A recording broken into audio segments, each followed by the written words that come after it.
पूजा काफी लेट उठती है और 12 बजे जाकर अपनी माँ से कहती है, माँ, मेरे लिए चाय बना दो, बहुत सर में दर्द हो रहा है।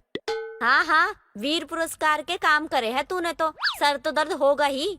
अरे सुधर जाना लायक, रोज इतना लेट उठती है, कल को ससुराल जाएगी तो वहाँ पे भी क्या लेट उठेगी। आपको तो पता है ना, गर्मी में मुझे नींद नहीं आती, पर फिर भी मैं जैसे तैसे करके सोने की कोशिश कर रही थी ना। अब सोने में लेट हो गया तो लेट उठने में भी होगा ना। और देख रही हो घर में कितनी गर्मी हो रही है, चिपचिपी वाली। मैं तो परेशान हो गई हूँ। बस तुझे ही तो गर्मी लगती है, बाकियों को तो लगती ही नहीं है। बिल्कुल सही कहा। आज मुझे कई कई बार ऐसा ही लगता है कि मैं महारानी हूँ। तभी तो मेरे इतने नवाबों वाले थॉट है। लेकिन क्या बताऊँ कैसी जिंदगी हो रही है। अभी थप्पड़ पड़ेगा ना, तब अकल ठिकाने आ जाएगी। वैसे तूने मेरी बहुत जान खा रखी है, और ऊपर से तुझे जल्दी नहीं उठा जाता, और तुझे देख के तो मुझे बहुत गुस्सा आता है। कम से कम जल्दी उठने की तो आदत डाल ले। और वो कहावत तो सुनी ही होगी, जो सोता है वही खोता है। माँ, कहावत दूसरों के लिए होती है, और वैसे भी कहावत में अक्सर झूठ ही तो बोला जाता है। चाय बना दो, बातें मत करो। मैं क्यों बनाऊं चाय? जब तुझे अपने मन की करनी ही है तो चाय भी खुद ही बना के पी लेना। मुझे बोलने वाली है कौन तू? तेरी माँ हूँ मैं, और नौकरानी नहीं। तेरे एक इशारे पर ऊपर नीचे बैठ जाऊं, काम करने लग जाऊं। माँ प्लीज बना दो ना। आप मेरी माँ, मेरे लिए इतना तो कर ही सकती हो ना। मैं कौन सा पहाड़ तोड़ने को कह रही हूँ। मैं तो बस एक चाय बनाने को तो बोल रही हूँ ना। प्लीज बना दो ना। मेरे सर में बहुत तेज दर्द हो रहा है। बिल्कुल सही कह रही है। तेरी बातें सुनकर तो मेरी भी तबीयत खराब हो गई। मुझे भी सर में दर्द हो रहा है। एक काम कर, तू ही चाय बना ला मेरे लिए भी। तुझे पता है मैं अदरक वाली चाय पीती हूँ, तो अदरक वाली ही बना कर लाइयो। माँ, मैंने आपको काम बोला और आपने मुझे उल्टा बोल दिया। और नहीं तो क्या, तूने भी तो मेरे ऊपर ही हुक्म चलाया था ना। एक तो इतनी लेट सोकर उठी है, और आकर मुझसे ही बोल रही है कि चाय बना दो। एक बार ये नहीं सोचा कि माँ भी सुबह से काम कर रही होगी। खुद तो बस पड़ी रहती है, और दूसरे तो काम करते रहते हैं, लेकिन फिर भी तू अपना काम भी उन पे ही थोप रही है। चल अब खुद बना ले चाय, मैं नहीं बनाऊंगी, और मेरे लिए भी बना लियो। पूजा को ही काम करना पड़ जाता है और चुपचाप पूजा काम भी कर लेती है। ऐसे ही कई दिन निकल जाते हैं, लेकिन अब तक पूजा की गर्मी में लेट उठने की आदत में कोई बदलाव नहीं था। कुछ दिनों बाद पूजा की माँ रोहन नाम के लड़के से पूजा की शादी करवा देती है। शादी के बाद पूजा पूरा घर अच्छे से संभालती है, लेकिन पूजा की अभी भी वही आदत थी, गर्मी में लेट उठने की। शुरू में तो पूजा की सास सुमन उसे कुछ नहीं कहती, लेकिन वक्त बीतने के साथ सुमन को भी पूजा की देर से उठने की आदत से काफी परेशानी होने लगी थी। ऐसे ही कई दिन बाद सुमन बार बार चाय के लिए बुलाई जा रही थी, लेकिन पूजा अपने कमरे में आराम से सो रही थी। ये देखकर सुमन पूजा के कमरे में जाती है और पूजा को उठाने लगती है।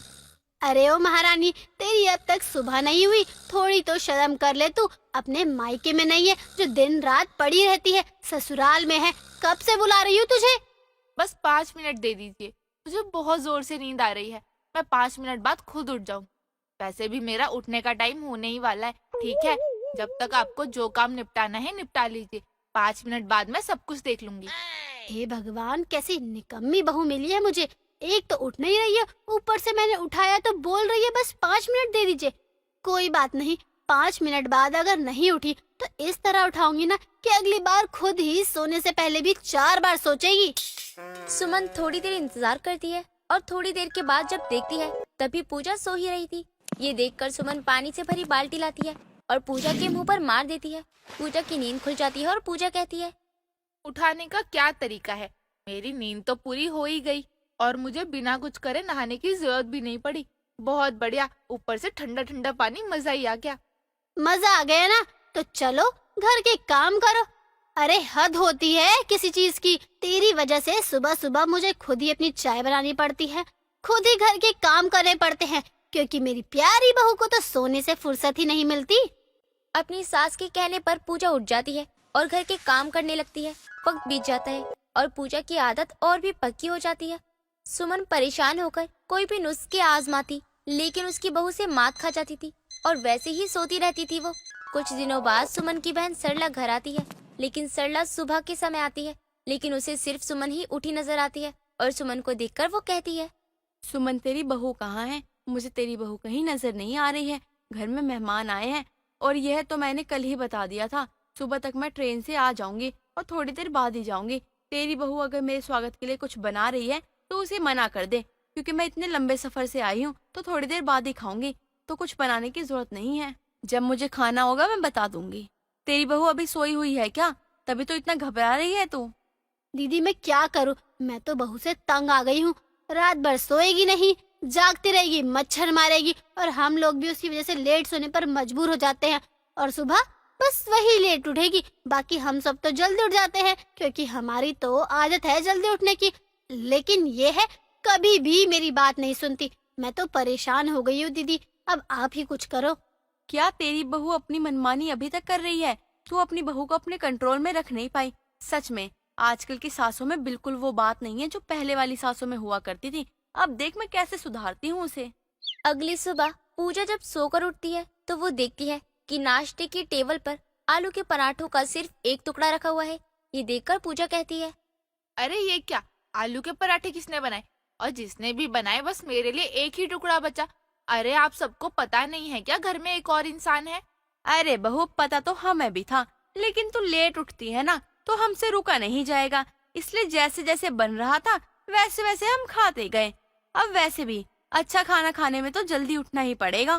खैर तुम मत कॉम्प्रोमाइज करियो अपनी नींद के साथ। मैं तो कहती हूँ तू आराम से सोती रह। खाने का क्या ही मतलब बनता है, वो तो आता जाता रहता है। वैसे ये भी सही कह रही हो, खाना तो आता जाता रहता है। ये आलू का आधा पराठा जो बचा है वही खा लेती हूँ, मेरे लिए यही बहुत है। मैं क्या ही बनाऊं अपने लिए।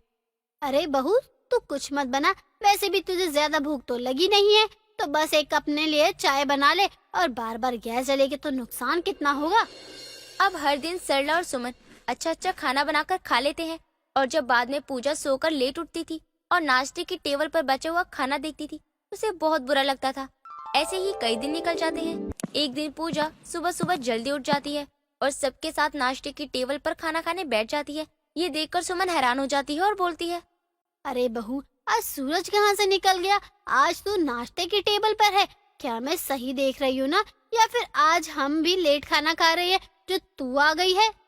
माँ जी, सूरज भी आज अपने समय से निकला है और आप लोग भी जल्दी ही उठे हो। वो तो आज मैं आप लोगों के साथ जल्दी उठकर खाना खा रही हूँ। मुझे भी अच्छा खाना अच्छा लगता है और आप लोगों के साथ में खाना खाऊंगी तो और अच्छा रहेगा ना। वैसे भी परिवार के साथ ही खाना खाना चाहिए।